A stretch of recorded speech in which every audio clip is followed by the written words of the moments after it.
On today's show, it's the matchup we've all been waiting for. We'll get you set for tonight's must-see Spurs-Warriors game on NBA TV.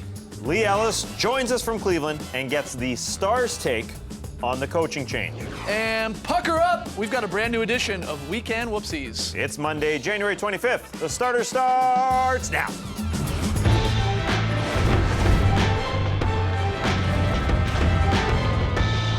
Good evening, Sweet World, and welcome to the starters. Whether you're listening to the podcast or joining us on NBA TV and or YouTube, we're happy to have you. I'm Jay Skeets, and alongside me, as always, that's Taz Mellis. So much room. Check this wingspan. Yeah, very nice. Over there, surfing some sweet internet waves, the starters blog editor, Trey Kirby. Hey-yo! Hey-yo! The international man of mystery, Lee Ellis, is live in Cleveland. We'll talk to Lily a little bit later in the show. But TK, what do you got for us today? Well, I'm here at the internet looking for your best tweets at #TheStarters. And as y'all know, Winter Storm Jonas went crazy over the weekend, eventually resulting in a travel ban in New York City. That hit some of the players in the NBA who were stuck there pretty hard, and no one was hit harder than Thunder forward Steve Novak, who couldn't go to Starbucks and had to order a $20 latte from the Trump Soho Hotel. Wow. $20.67 before tip. Thanks for nothing, Donald Trump. It brings us to today's question. Who is the NBA's $20 cup of coffee? You know, a player you love, maybe even need him, but he's a little more expensive than you were expecting. For me, it's Joakim Noah, one of my favorite Bulls ever. I don't care if he's making $13 million. As long as he's on my team, I am happy. We'll see your best answers later. Tweet them to us. #TheStarters. All right, keep those Great tweets stuff. coming. All right, we got an action-packed show. I already said we're going to talk to Lee live in Cleveland. We got Weekend Whoopsies, but look, we're starting with the most anticipated Monday in a long time. I was actually excited for a Monday for once. We have the San Antonio Spurs finally taking on the Golden State Warriors tonight here on the network on NBA TV. It's your late game, 10:30 p.m. Eastern. Get your cups of coffee, whether they're $20 or not, in here right now to stay up late if you're on the East Coast. Golden State has the league's best record at 40-4, while San Antonio has the league's best point differential. Both these teams truly on pace to really challenge the 95-96 Bulls record for wins in a season. Technically, Tess, it's technically the NBA's greatest regular season game ever. When you look at the numbers, it's unbelievable. We're super pumped for this one. I hope everyone out there watching is as excited as we are. Yeah, we're lucky enough to have Craig Sager join us live from Oakland. He'll be working the sidelines for this game for NBA TV. Craig, thanks so much for joining us. Let's jump right into it. First question, Tim Duncan out with knee soreness tonight. Who is starting in his place in San Antonio? Well, the Spurs canceled today's shoot-around, so we didn't have a chance to talk to Coach Popovich yet. We'll talk to him in a few minutes, but even when we talk to him, what he tells us may not be what he decides to do once tip-off starts. But you'd expect that David West would start in his place. Now, they have several options. Obviously, they could go with Boris Diaw later in the game, or even the big guy, Boban Marjanovic, who's played more lately. But I would think to start the game, we'll see David West in there. West is one of those guys that can fill the spot. He's not exactly Tim Duncan. Duncan obviously was one of the guys that they ran a lot of the offense through. He's more like a point forward at times, a great passer. So the role will be a little bit different. But I think West will start in Duncan's place tonight. It took me a while to actually be convinced that Tim Duncan has an injury tonight.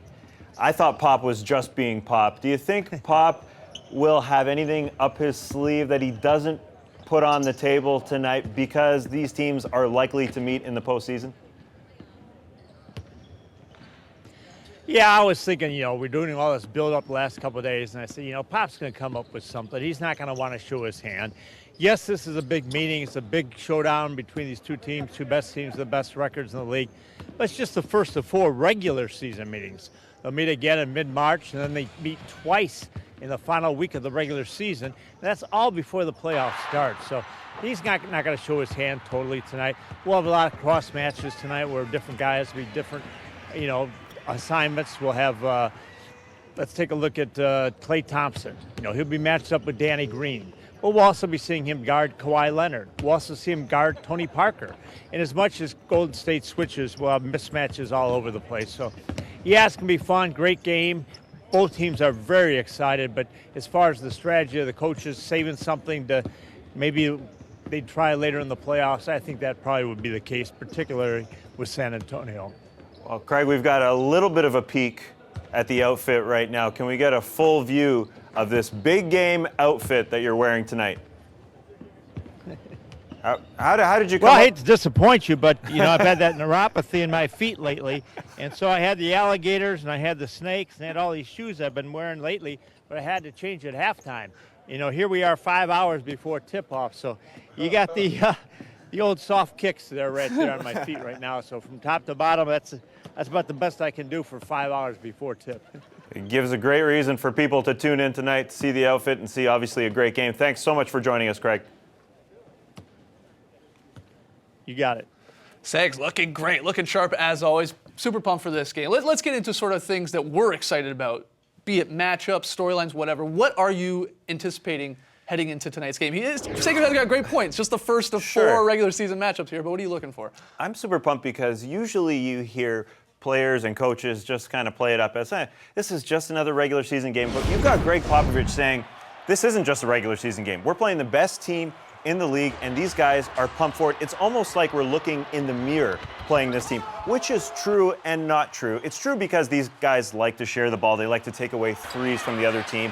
But the Warriors want to get up and down and fast break, while the Spurs, they want to slow it down big time. The Warriors play the second fastest pace. The Spurs play the 25th fastest pace. So those are obviously differences on both sides, but at the same time, we know these teams want it a lot. Yes, it's the first of 4 meetings, but this is a game that if you win it, you kind of have a psychological edge over the other team, just knowing that you beat them the first time of those 4 times before the playoffs. So these teams want it, and they're acting like they want it. That's why I'm pumped. Yeah, that's what makes this exciting, right? You point out the fast break points. It's like who can control the tempo, and that sort of comes into play with the three-point shooting as well. I mean, we know the Warriors are the best three-point shooting team in the league. The Spurs, on the other hand, they're the best at taking it away. That's what makes this so exciting. We got the best offense, almost historically one of the better offense we've ever seen, as well as the Spurs historically one of the best defense we've ever seen. I love that because you want to just find out who comes out on top. Is it offense or is it the D? Now, look, the funny part is they're both really good on both sides of the basketball. Yeah. But who, especially in the Roracle, can control the tempo? What about you, Trey? Is there some matchup or a particular player that you're excited or anticipating tonight? I'm kind of excited to see what's going to happen with LaMarcus Aldridge and who's going to guard him for the Warriors, because if Duncan's out, it kind of messes up with the matchups a little bit, because do you let Bogut try his hand at LaMarcus Aldridge, take away the inside game a little bit, which seems sort of natural, or do you let him kind of chill out on David West, which will kind of waste a big man defender, but it gives Draymond Green a chance at LaMarcus Aldridge. To me, this is a pretty interesting matchup just because LaMarcus can score from the inside and the outside. He's going to be tough for them to guard, especially with Bogut being out there and not having a natural matchup for him. Yeah, for sure. Draymond Green's interesting, too. It was only 3 games that the Warriors played the Spurs last year. He played in those 3. He did not do well. And I know this is a different Draymond Green, but Green last year averaging less than 9 points per game in those 3 games against the Spurs. Hasn't had the impact, at least last year, against this squad that we've seen him against every other team in this league. This guy's a triple-double machine. He actually hit more threes in that 3-game span versus the Spurs than he did around the rim. Only shot 4 of 13 in those 3 games. I think that makes a lot of sense with the size and the length of the Spurs. Of course, no Duncan. That might help a guy like Draymond finish some of those looks inside. Because I'm excited to see Draymond, especially because the whole storyline of Kawhi or Draymond, who's the all-star. Kawhi takes his Defensive Player of the Year. He thought maybe that was rightfully his. He got more first-place votes, but in the end didn't have the total votes. I think Draymond Green, he's going to come out and try and send a message. I mean, talk about a guy that wants to send the message and get the win. That's Green. Yeah, that's you know what I mean? And I think Draymond capitalizes so much in fast break situations. Right. Despite being a big, he is everything to this team. But the Spurs are so balanced on offense and defense. And I mean that on offense, they know where their shots are coming from. They know how to get 5 guys back and work that fast break defensively so perfectly. So Draymond, yes, he beats teams from everywhere, from the perimeter, especially in fast break situations, but the Spurs are just so good at getting back. They're going to take that away from him. So it is interesting to watch. What about Kawhi Leonard? Do you think Pop sort of shows his cards and puts Kawhi on Curry a lot? Or do you think he sticks with what he's been trying to do a lot this year and have Tony Parker just take the guard and try and avoid sort of cross matches as much as possible, because that can come back to hurt them a little bit? What do you think? Do we see Kawhi on Curry tonight? Well, I think you see Kawhi on the guys playing point guard, the guy who's playing shooting guard, the guy who's playing small forward. That's what happens with Kawhi Leonard, because he is that good. He said as much Pre-game, Pop said, Kawhi is going to end up on everybody. Steve Kerr said as much. Yeah. We're going to see Kawhi on everybody. It's kind of like Draymond Green. You're going to see him play everybody, and that's why they are so good. I was going to ask you guys for your picks for the winner of tonight's game, but I have a feeling it's going to be our pick 'em play. So let's just save it till a little bit later in the show. No spoilers here. All right, we got lots more still to come here on the starters tonight. When we come back, 2 Aussies, 1 Mike. We'll talk to Lily live from Cleveland next. Don't go anywhere.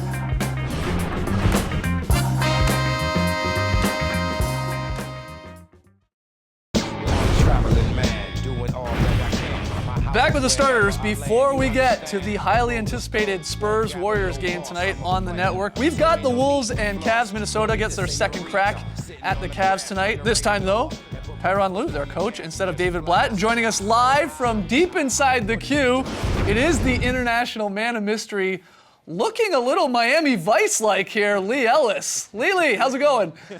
Good, thanks, guys. How are you? Wow, I've never seen you in a jacket. Look at this. Yeah, well, I knew you had Craig Sager on before me, so I had to try to spruce it up a little bit tonight. Yeah, Don Johnson. That a TJ special? Very good stuff. Lee, how's the day been so far in Cleveland? Well, it didn't get off to a good start because I couldn't get a banana this morning from the hotel. I even went to a Starbucks around the corner. They didn't have any bananas, so I had to go to Cavs practice on an empty stomach. Not a good way for me to start. Oh, gee, sorry to hear that. What's the mood like surrounding this Cavaliers team? Of course, they have the sudden firing of their coach on Friday. They lose to the Bulls on Saturday in a primetime matchup on ABC. What's the mood surrounding this team right now? You know, it was actually pretty good this morning at practice. Like, there was no tension, there was no sort of anxiety or anything like that in the air.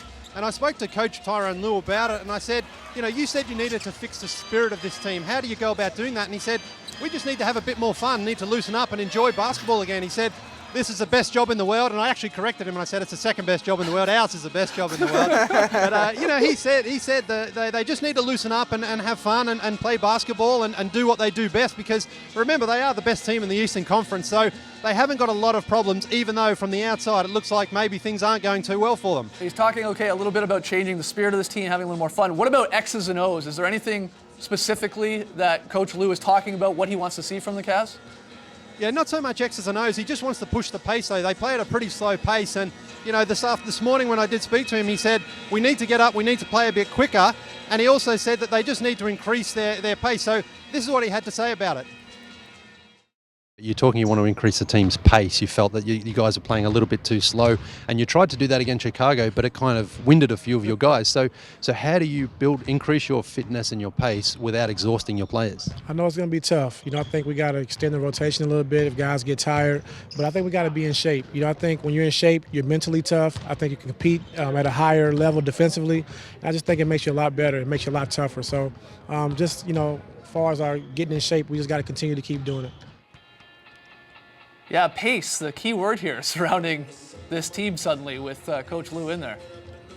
Yeah, everyone was talking about it too. When Kevin Love got interviewed in his scrum, every question was just about pace.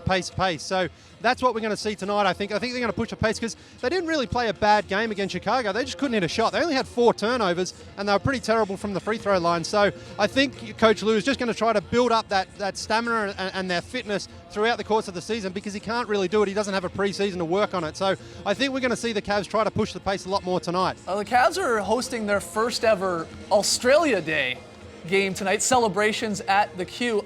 I have 2 questions. What does that even mean? And do you get free popcorn or something because of your accent? No, unfortunately, no free popcorn, no dim sims either, but this is what everyone's getting in their seat tonight. Okay. And on the back it says, let's go Cavs. And also Australian. and then you can also go and pick up a Delhi t-shirt, a green and gold Delhi t-shirt. So these ones are $25. You got to buy these. They're not giving these ones away, but they're basically giving them away for $25. But I spoke to Matthew Dellavedova, who, as you know, is from Melbourne, and some people don't know that Kyrie Irving was actually born in Melbourne as well. So I asked them what it's going to feel like playing under an Australian theme, because we're going to hear the Australian national anthem tonight, and this is what they had to say. It's Australia Day night here in Cleveland. What is it going to mean to you? Because you're going to hear the national anthem, the Australian national anthem, to hear that at an NBA game. What's that going to feel like? It's a huge honor, and it's a great initiative by the Cavs and Up and Go to come up with it, and it's going to be pretty special. I never thought when I first, was battling to make the team in training camp 2.5 years ago that we'd be hearing the Australian anthem on Australia Day, so it's very cool. It's awesome. It's awesome to know that my roots come from a great place such as Australia. Just glad we can play on Australia Day and we get to have the national anthem and our roots be represented between me and Delhi. Do you remember the national anthem at all? No, I do not. Unfortunately, I do not. All right, Lee, you put Kyrie Irving on the spot, so while we go to break, why don't you give us a little bit of the Australian national anthem? Australians, oh, let us rejoice, for we are young and free. Keep it going, Lee. Let's go to break. Leo is live in Cleveland. We got lots more still to come on the show. I feel like he's just making it up. Definitely. Harry Knuckles. When we come back, it was a great weekend for Whoopsies. Come on back. Happy Australia Day, Lee. In history's page, let every stage advance Australia.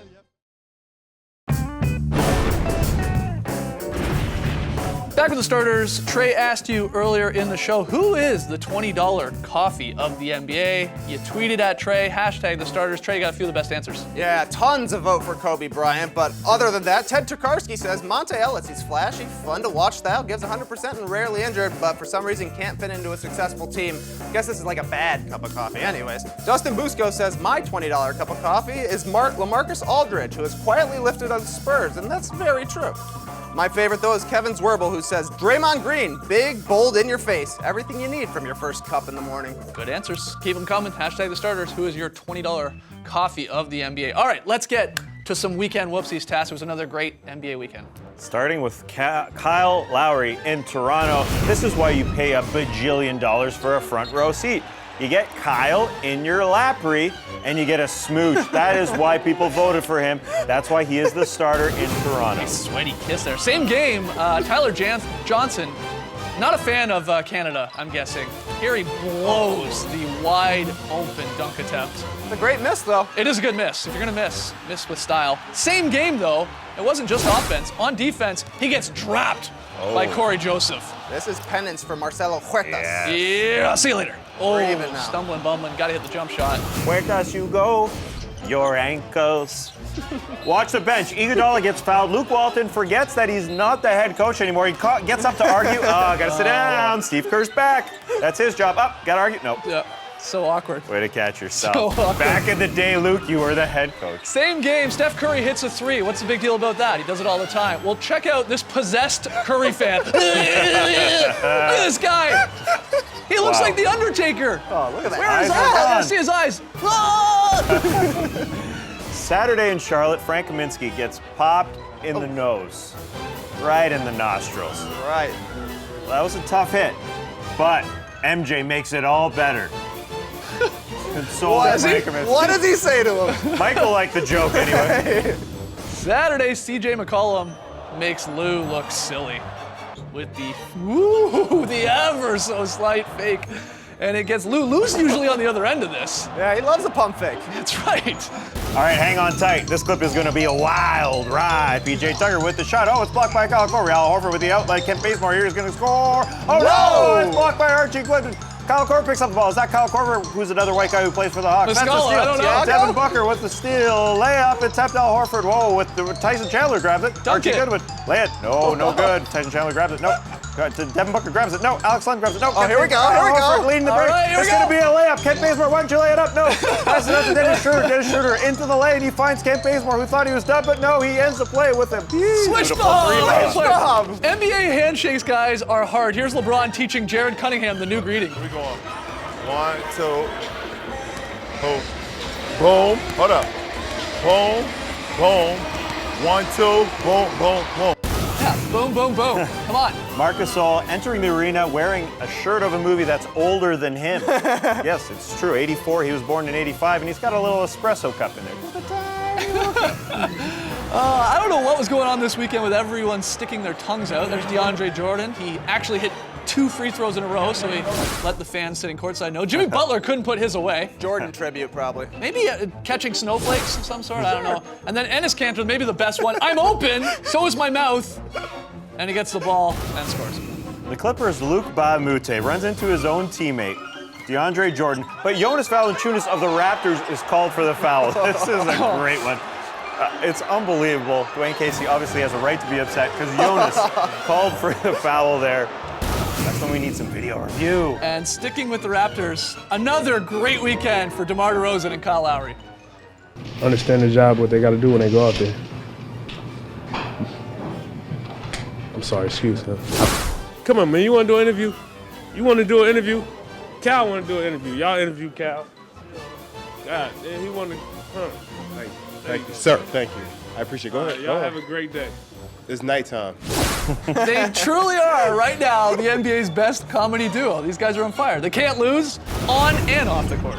I hope we see something at All-Star Weekend between those two. They also had a wedgie in this game. DeMar DeRozan flicking it up. Ooh, that's soft. This is the 4th wedgie in Toronto this season. Wow, what's up with those rims? Is it the rims? Is it the ball? Is it the juicy fruit? Who knows? Who knows? But we're at number 22, and the Raptors are pumped. Yeah, the Toronto Raptors tweet it each and every time. They're into it. Maybe I love it. maybe that's why we're getting so many Toronto wedgies, because they appreciate a wedgie up there. Pay it forward. Ralph Lawler on the Clippers call said they had their first wedgie of the season. We got 22, Ralph. Watch our show, please. All right, after the jump, Trey does his best Australian impersonation. Yes, the very solid play from Trey Kirby when we return. Oh, it's a good one. What? That's your Australian accent.